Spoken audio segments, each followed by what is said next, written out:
Greetings, everyone. It's Baba Will. I'm going to take this time out to talk about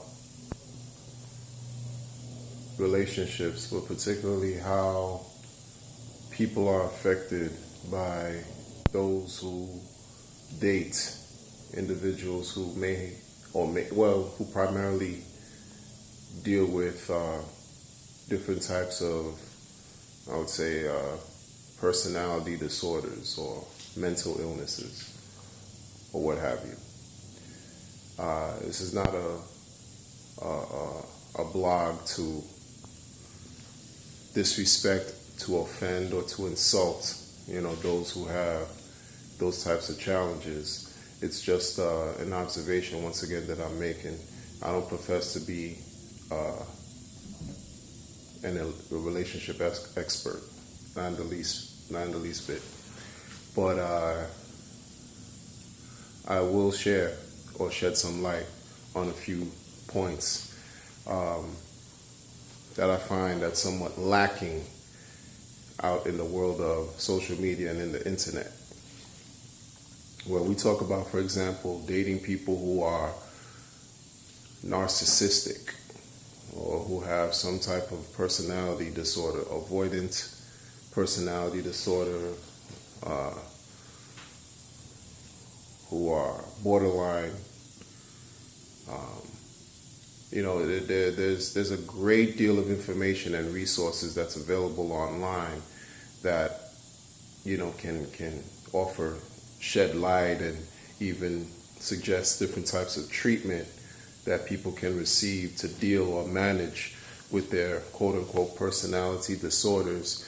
And there's this overwhelming outlook on how bad and evil those people are, particularly the people who suffer from borderline personality. The overwhelming thought is for people to people who are in relationships with those types of individuals is for them to run or get the hell out of those relationships as quick as they can before it gets, before they get too involved to the point where they lose themselves, before it gets too deep or too dangerous. What's not stressed enough is the fact that these individuals who are quote-unquote non-borderline people or non-narcissistic people, or these people who are dating folks who have been diagnosed, who've received those types of diagnoses, what's not stressed is the partners or the spouses. There's a reason why they're also involved in those relationships. They have their own psychological baggage that keeps them tied to those relationships. But that's not often stressed enough. I've seen a couple, excerpts here and there in articles and read a few things, but not as comparatively speaking to what's out there about how borderline personality people behave. I've seen things about how the partners can be perhaps codependent, have codependent issues, but the partners also there are reasons why the partners are attracted to borderline personality folks. And there's this understanding also, which is why I like to sort of like keep an open mind to things and not take things for face value, especially on the internet. To suggest that there's no hope, to suggest that people who have borderline personality disorder or who are narcissistic are evil and you just have to get away from them and they're not worth being loved is fatalistic. There's this fatalistic view that, they're unworthy of being loved. And I have an issue with that personally. I have an issue with that because I just think that everyone has a right to be loved, regardless of whatever baggage that they hold, regardless of the problems and the day-to-day challenges that they face. But that's just me. That's just my opinion. But the other point the other half of that equation are those individuals who are with these people. What is it that you're doing to contribute to, causing triggers to occur, to set these people off as far as the BPDs, the borderline personality disorders? What is it that you're not doing? Are you passive aggressive as a codependent? Are you, trying to save and be heroic and rescue these individuals from whatever pain you think that they've had to endure since childhood? What is it? What role are you playing? Because you're definitely playing a role. It's not all the fault of the person who has BPD or NPD. Take responsibility.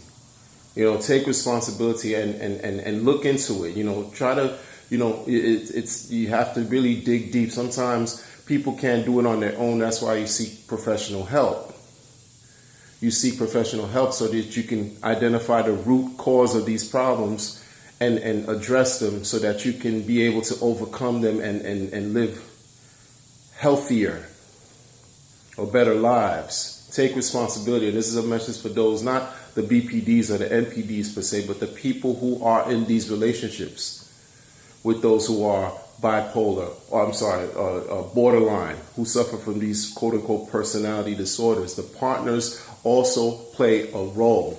A good friend of mine kind of like described this to the analogy of the Joker and Harley Quinn. The Joker is a character, comic book character, whatever, fictitious character who's supposed to be insane, and Harley Quinn was a psychiatrist or a psychologist who tried to, I guess, fix Joker and ended up getting caught up in I guess the maze or the world or the psychological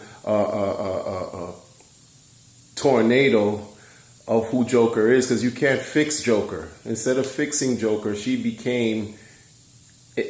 fell in love with the Joker. Why? Because she had her own issues going into that, I guess, that type of clinical or interaction with Joker. It was perfect. But you can't judge these people. You have to be able to figure out where you stand in this, identify your issues as the partner of these BPDs and NPDs, and seek treatment, and possibly come together. And if it can work, the better. If you can make the relationship work, it's better for you, it's better for your partner, and so be it. If not, you part ways, but you leave at a point where things are a little bit more healthier for you. Like, share, subscribe to my videos. Be well.